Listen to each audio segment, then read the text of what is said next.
Jennifer Mercado is a music lover. She's an instructor at an El Paso middle school during the week. On measure 7. So we're going to start on measure 5. All right. And travels across the U.S.-Mexico border on the weekends to perform with her quartet. Mercado supplements her income by doing events in Ciudad Juarez, just south of El Paso. But getting there has been a bit more difficult recently. I was stressed out last week. They were saying, oh, they're going to close the border, and I needed to go to Juarez this Wednesday. So I was like, what if I get stuck in Juarez and I'm not able to come back, like in a long time, hours?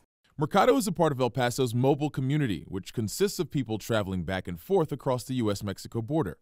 Most of us have family or friends or activities in Juarez, or you can go just shopping or go to the movies, less expensive life.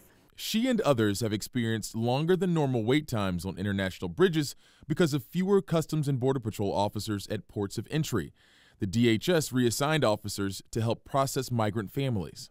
I'm pulling on all of the departments in the federal government, asking them to fill those resource needs that we have because we have declared the emergency. That emergency stems from 76,000 migrants who crossed the U.S. southern border in February, the highest number in more than a decade, and that number could go up. This prompted President Trump to issue a series of head-spinning declarations about closing the U.S.-Mexico border. The border is going to be closed. We're going to give them a one-year warning. I never changed my mind at all. I may shut it down at some point. President Trump's rhetoric, along with Nielsen's decision, has added to growing anxiety about what's next for people living on both sides of the border. Mentally is bad. You feel stressed out. And I was telling my mom, I called her and I was like, I think I had an anxiety attack the other day. I wanted to get out of the car and just run. And then when I finally crossed the bridge, I was crying. I was in tears. I was like, I don't know what happened, but I was there for like 3 hours, and that had never happened to me before. And I got scared. You know, mentally it's not healthy. Now our community has to deal with the fact that they have this cross-border mobile life. They are able to enjoy family and friends on both sides of the border. They're able to gain meaningful employment on both sides of the border. And this is an imminent threat to their well-being, to their way of making, making their ends and means. Dr. Eden Robles is a psychology professor at the University of Texas at El Paso. She helps provide regional health care to people living in El Paso and Ciudad Juarez. If you are looking at the El Paso community, you can see messages being relayed on Facebook or Twitter or Instagram.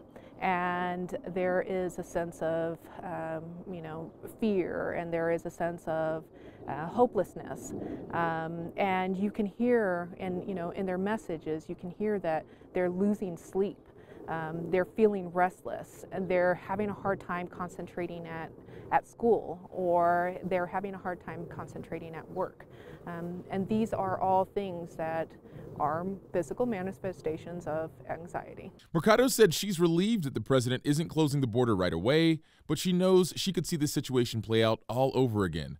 I'm just thinking we need to have precautions so we're not stressed out about I have to be there, I have to be in Juarez, okay? And then, well, the income is not gonna get fixed if I don't go. I'm not gonna get paid, but at least I'm gonna have some peace of mind that I'm not needed and I'm not required to be there.